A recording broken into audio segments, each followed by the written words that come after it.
आज की कहानी है एक ऐसे शिष्य की जिसने वर्षों तक महात्मा बुद्ध के सानिध्य में रहते हुए ज्ञान की शिक्षा प्राप्त की, लेकिन क्या वह वास्तव में उस ज्ञान को अपने जीवन में उतार पाया? इस कहानी में हम देखेंगे कैसे महात्मा बुद्ध ने अपने शिष्य को वास्तविक ज्ञान का अर्थ समझाया। यह कहानी हमें सिखाती है कि केवल ज्ञान को याद रखना ही पर्याप्त नहीं होता, बल्कि उसे अपने आचरण में लाना और फिर दूसरों तक पहुंचाना ही सच्ची शिक्षा है। तो आइए जुड़ते हैं इस प्रेरणादायक यात्रा में और जानते हैं कि कैसे एक शिष्य ने अपने अनुभव से सीखा कि आत्म परिवर्तन के बिना बाहरी दुनिया को बदलना संभव नहीं है। अंत तक हमारे साथ बने रहें और जानें बुद्ध की इस अनमोल शिक्षा को। बुद्ध के एक शिष्य 6 वर्षों से उनके सानिध्य में थे। एक दिन वह महात्मा बुद्ध के पास आया और बोला, हे बुद्ध, मुझे आपके पास आए 6 साल हो गए हैं। मेरे बाद कई शिष्य आए हैं और आपने उन्हें विभिन्न दिशाओं में ज्ञान फैलाने के लिए भेजा है, लेकिन मुझे अभी तक नहीं भेजा। क्या मुझे अभी तक बुद्धत्व प्राप्त नहीं हुआ? बुद्ध मुस्कुराए और बोले, तुम्हें स्वयं समझना होगा कि तुम्हें बुद्धत्व प्राप्त हुआ है या नहीं। शिष्य ने उत्तर दिया, हे बुद्ध, मुझे इन 6 वर्षों में आपने जो भी उपदेश दिया है वह सब मुझे याद है। आपकी बताई एक एक बात मुझे याद है। आप मुझसे भी पूछ सकते हैं और मैं आपको हर उत्तर देने के लिए सक्षम हूं। कृपया मुझे एक मौका दें ताकि मैं किसी भी दिशा में जाकर लोगों को आपके ज्ञान के बारे में बता सकूं। बुद्ध ने कहा, ज्ञान की बातों को याद रखने से कुछ नहीं होता जब तक आप उसे अपने आचरण में ना लाओ। जब तक आप किसी भी चीज को अपने आचरण में नहीं लाओगे, तब तक आप दूसरों को नहीं कह सकते कि वो उसे अपने आचरण में लेकर आए। शिष्य ने कहा, जो भी हो, कृपया आप मुझे एक मौका दें।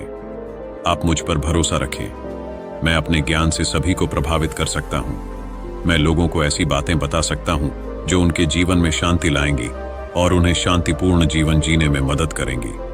बुद्ध ने कहा, तुम अभी तैयार नहीं हो। जब तुम तैयार हो जाओगे तब मैं तुम्हें सही मार्ग बताऊंगा। शिष्य ने कहा, क्यों बुद्ध, क्या इन 6 वर्षों में आपने मुझे लोगों को प्रभावित करने के लिए पर्याप्त ज्ञान नहीं दिया? बुद्ध ने कहा, ठीक है, पूर्व दिशा की ओर जाओ। वहां तुम्हें एक गांव मिलेगा। वहां भिक्षा मांग कर लाओ और वहां के लोगों को अपने ज्ञान से मदद करना। कल सुबह तुम वहां अकेले जाना और शाम को आकर मुझे बताना कि तुमने वहां के लोगों की कैसे मदद की। यह सुनकर शिष्य बहुत खुश हुआ, बुद्ध का आशीर्वाद लिया और चला गया। उसने पूरी रात ज्ञान समेटने में बिताई और मन ही मन सोचता रहा कि वह अगले दिन अपने ज्ञान से वहां के लोगों और बुद्ध दोनों को प्रभावित करेगा। सुबह उठकर वह महात्मा बुद्ध को प्रणाम करने गया और फिर पूर्व की ओर निकल पड़ा। शाम को जब वह वापस आया तो बुद्ध ने देखा कि शिष्य के माथे पर चोट लगी है और खून बह रहा है। बुद्ध ने उसे पट्टी की ओर पूछा, तुम्हें यह चोट कैसे लगी? शिष्य ने कहा, बुद्ध, वहां के लोग बहुत दुष्ट हैं। उनमें जरा भी बुद्धि नहीं है। मैं उस गांव में भिक्षा मांगने गया, लेकिन किसी ने मुझे कुछ नहीं दिया। हर कोई मुझे गालियां दे रहा था। एक व्यक्ति ने मुझे भिक्षा दी, लेकिन उसे जमीन पर फेंक दिया और कहा, इसे उठा लो। मैंने उन्हें समझाने की कोशिश की, लेकिन वे मेरी बात सुनने को तैयार नहीं थे। उल्टा उन्होंने मेरे साथ हाथापाई की, जिससे मुझे चोट लग गई। बुद्ध, कृपया मुझे ऐसी जगह भेजें जहां लोगों में बुद्धि हो और वे इस तरह के ना हों। बुद्ध मुस्कुराए और बोले, अगर तुम्हें दूसरे गांव में भी ऐसे ही लोग मिलें तो तुम क्या करोगे? शिष्य ने कहा, हे बुद्ध, ऐसे लोगों को कोई ज्ञान नहीं दिया जा सकता। वे अज्ञानी हैं, उन्हें कौन समझा सकता है? बुद्ध ने कहा, वे अज्ञानी नहीं बल्कि ज्ञानी हैं। उनके पास बहुत बुद्धि है, लेकिन वह उनका अपना ज्ञान है। यदि तुम उन पर किसी और का ज्ञान थोपने की कोशिश करोगे तो वे निश्चित रूप से प्रतिक्रिया करेंगे। तुम्हें ऐसे लोग हर जगह मिलेंगे। तुम उन्हें अपना ज्ञान कैसे दोगे? बुद्ध ने शिष्य से कहा, आज तुम आराम करो और कल शाम को मेरे पास आना। शिष्य ने बुद्ध को प्रणाम किया और चला गया। अगले शाम जब वह बुद्ध के पास वापस आया तो वहां एक और शिष्य मौजूद था जिसके हाथ में चोट लगी हुई थी। बुद्ध ने घाव देखकर पट्टी की और शिष्य से पूछा, तुम्हें यह चोट कैसे लगी? शिष्य ने कहा, हे बुद्ध, आपने मुझे पूर्व दिशा के एक गांव में जाने के लिए कहा था। वहीं मुझे यह चोट लगी। बुद्ध ने पूछा, वहां क्या हुआ? मुझे सब कुछ बताओ। शिष्य ने कहा, हे बुद्ध, मैंने वहां सभी से भिक्षा मांगी, लेकिन किसी ने मुझे कुछ नहीं दिया। एक व्यक्ति जिसने मुझे भिक्षा दी, उसने भी उसे जमीन पर फेंक दिया और कहा, इसे उठाओ। मैंने चुपचाप उसे उठाया, अपने पात्र में रखा और उसे कल्याण का आशीर्वाद दिया। तब उस व्यक्ति ने मुझसे कहा, आप बड़े ही अजीब व्यक्ति हैं।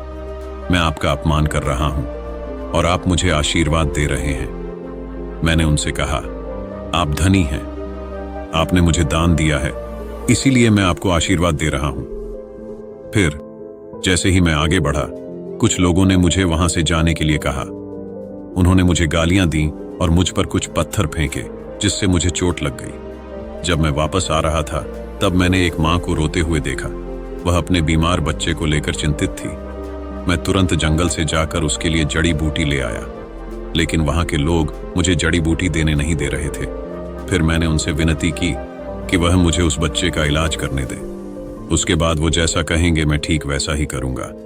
फिर जिस व्यक्ति ने मुझे भिक्षा दी थी, उसने गांव वालों को समझाया। तब उन्होंने मुझे उस बच्चे को जड़ी बूटी लगाने दी। उसके बाद वह बच्चा ठीक हो गया। फिर गांव वालों ने मुझसे अपने किए गए अभद्र व्यवहार के लिए क्षमा मांगी और मुझे धन्यवाद कहा। फिर मैं वहां से वापस आ गया। हे बुद्ध, आपसे एक विनती है। उस गांव के लोग बहुत भोले भाले और सीधे हैं। क्या मैं रोज उसी गांव में जाकर भिक्षा मांग सकता हूं? ये सभी बात वो पहला शिष्य भी सुन रहा था। उसने यह सुनते ही बुद्ध के चरणों में गिरकर कहा कि हे बुद्ध, मैं समझ गया हूं कि अभी मैं उस लायक नहीं हुआ कि दूसरों को ज्ञान दे सकूं। बुद्ध ने कहा, हमें बाहर वैसे ही लोग दिखाई देते हैं जैसे हम भीतर से होते हैं। जब तक हम स्वयं को नहीं बदलते, तब तक हम किसी को भी नहीं बदल सकते। खुद में परिवर्तन करना बेहद जरूरी है। कोई भी बात बताने से पहले उसे आचरण में लाना बेहद जरूरी है, क्योंकि आचरण में लाई हुई चीज को बताना समझाना बहुत आसान होता है और उसे लोग बेहद आसानी से अच्छे से समझ पाते हैं। दोस्तों, आपने क्या सीखा, इस कहानी से जरूर बताएं। प्रिय दर्शकों, इस प्रेरणादायक कहानी के माध्यम से हमने जाना कि सच्चा ज्ञान केवल याद रखने में नहीं, बल्कि उसे अपने आचरण में लाने में है। बुद्ध के शिष्य को यह सीख मिली कि जब तक हम खुद को नहीं बदलते, तब तक हम दूसरों को भी नहीं बदल सकते। बुद्ध ने शिष्य को सिखाया कि दूसरों को ज्ञान देने से पहले उसे अपने जीवन में उतारना अत्यंत महत्वपूर्ण है। यह कहानी हमें आत्म परिवर्तन की महत्ता और सच्ची शिक्षा का अर्थ समझाती है। हम आशा करते हैं कि इस कहानी ने आपको भी आत्मचिंतन करने और अपनी जीवन शैली में सकारात्मक बदलाव लाने के लिए प्रेरित किया होगा। ये वीडियो आपको कैसा लगा कमेंट बॉक्स में जरूर बताएं। ऐसी कहानियों के लिए मेरे चैनल को सब्सक्राइब करें। धन्यवाद।